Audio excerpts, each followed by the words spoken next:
Ang susunod na programa ay rated PG. Ito ay nangangailangan ng patnubay at gabay ng magulang para sa mga batang manonood. Si Doc RJ na mismo ang nagsabi na maraming tinatagong sikreto ang papa nila matapos nilang malaman na may sinusuportahan palang isang children's shelter si Lolo Pepe.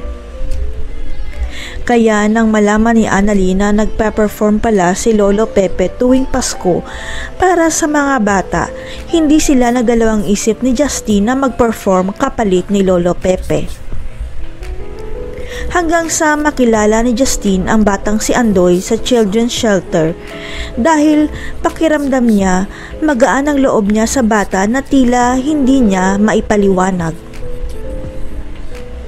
Kaya nasabi ni Justine kay Andoy na tawagin siyang Ate Justine dahil napakagaan ng loob niya sa bata ng pakiramdam niya na parang magkadugo silang dalawa.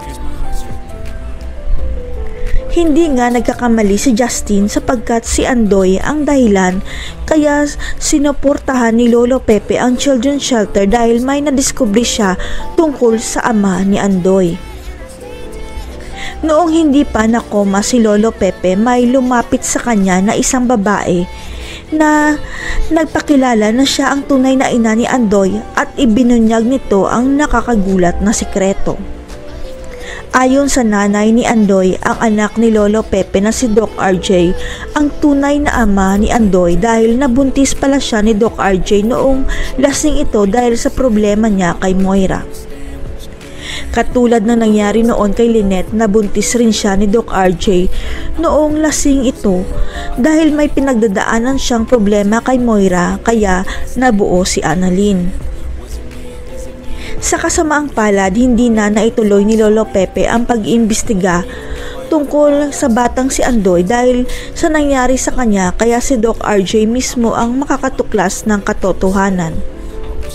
Ang katotohanan na may isa pa pala siyang anak sa labas na kapatid ni Annalyn kaya mahahati sa 3 apo ang pamamanahan ni Lolo Pepe sa pagdating ni Andoy. Kaya kailangang magising na si Lolo Pepe para masabi niya na si Moira at Zoe ang nagpakidnap sa kanya para mabigyan ng hustisya ang malagim na sinapit niya. At para na rin mapermahan ni Lolo Pepe ang last will and testament na inalisan niya ng mana si Zoe dahil ipapalit ni Lolo Pepe ang isa pa niyang apo kay Ubeng na si Andoy. Kay Andoy kaya mapupunta ang ipapamana kay Zoe dahil isa siyang tunay na tanyag.